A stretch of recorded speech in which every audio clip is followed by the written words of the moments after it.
शिवराम की लाइफ जीना क्या गलत है क्या? रोग को बढ़ाना क्या सही है? तो भव रोग हमारे ऊपर लगा हुआ है, बार बार जन्म, बार बार मरण, बार बार विपत्ति, बार बार दुख। ये भोग विलासिता ही धर्म का नाश कर रहे हैं। जब हम अपनी पत्नी से या अपने पति से संतुष्ट होकर धर्म पूर्वक चलते हैं तो हमारा मार्ग दूसरा हो जाता है, और जब हम भोग विलासिता में चलते हैं तो हम अपने पति में संतुष्ट नहीं होते, फिर और पुरुषों में, हम अपनी पत्नी से संतुष्ट नहीं होते, फिर और स्त्रियों में, तो ये मार्ग नरक की तरफ ले जा रहा है। पैसे का सदुपयोग किया जाए, अब वही विलासिता में एक पार्टी में गए 50,000 खर्चा कर आए, शराब पिए, 4 दोस्त और वैसे, मगर अब वो नरक का रास्ता बन गया। और एक बार गए और 50 गौओं को भोजन पवा के प्रणाम करके उनके खुरकी रज मस्तक पे, और हे भगवान ये सत्कर्म आपको समर्पित, लोक परलोक सब बन गया। तो भोग विलासिता तो हमें लगता है ठीक नहीं है। भोग विलासिता का यदि आपके पास साम्राज्य है तो दूसरों को बांटिए, दूसरों को सुख दीजिए और स्वयं ठीक से रहिए, धर्म से रहिए, तो वही भगवान की प्राप्ति का हेतु हो जाएगा। भाई बहन दोनों बहुत भजन करते थे। प्रताप राय नाम था भक्त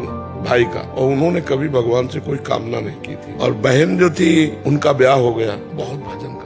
अब ब्याह के कुछ ही दिन बाद पति बीमार होने लगा, और ऐसी बीमार की स्थिति आई कि वो मरणासन में पहुंच गए। तब उनकी बहन भाई के पास आई, वो जानती थी कि हमारे भैया का भजन बहुत जोरदार है। उन्होंने कहा भैया आज तक हमने आपसे कुछ नहीं मांगा, और शायद आपने भी भगवान से कुछ नहीं मांगा है, आज भगवान से मांग लीजिए कि मेरे पति का जीवन बच जाए, क्योंकि अभी ब्याह हुआ है और पति चला गया तो मतलब जीवन ही चला गया। तो उनका बहन, मैंने भगवान से कभी कुछ मांगा नहीं, मांगना भी नहीं चाहता, पर तुम हमको दबाव डाल रही हो, तो चलो तुम्हारे पति के पास चलते हैं और वहीं भगवान से हम प्रार्थना करेंगे। गए तो मरणासन स्थिति में पड़े, बड़े ध्यान से सुनो ना। वो गए और अपने बहनोई का सर गोद में रखा, वैसे ऐसे भगवान से एकाग्र हुए कि हे भगवान मेरी बहन का सुहाग सुरक्षित कर दो। और बहन चरणों के पास बैठी अपने पति के, और वो अपने जीजा का गोद लेकर, गोद में से सर लेकर, इतने में दोनों को तंद्रा आ गई। तो देखा कि जो बहन है, बहन ने देखा कि उसका पति भगवान के पार्षदों से कह रहा कि ले चलो मुझे। तो बोले हम नहीं ले जाएंगे, तुम्हारे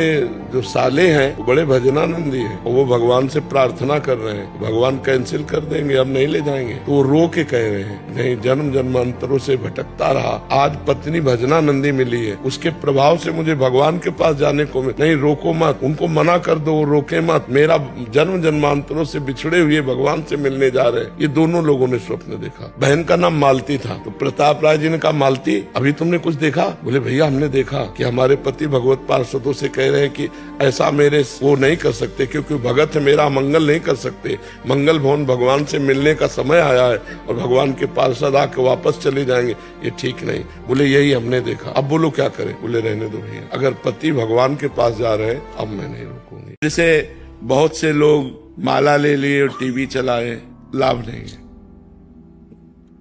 क्योंकि जो अंदर मार पड़नी चाहिए वो नहीं पड़ेगी। आप देख लो टीवी भी चल रहा है, माला भी चल रहा है, और जरा बंद करो टीवी और सुनो जो तुम माला में चला रहे हो।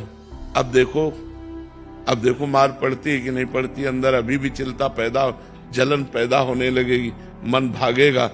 बस यही लड़ाई लड़नी है, और भगा के जाएगा कहाँ वो?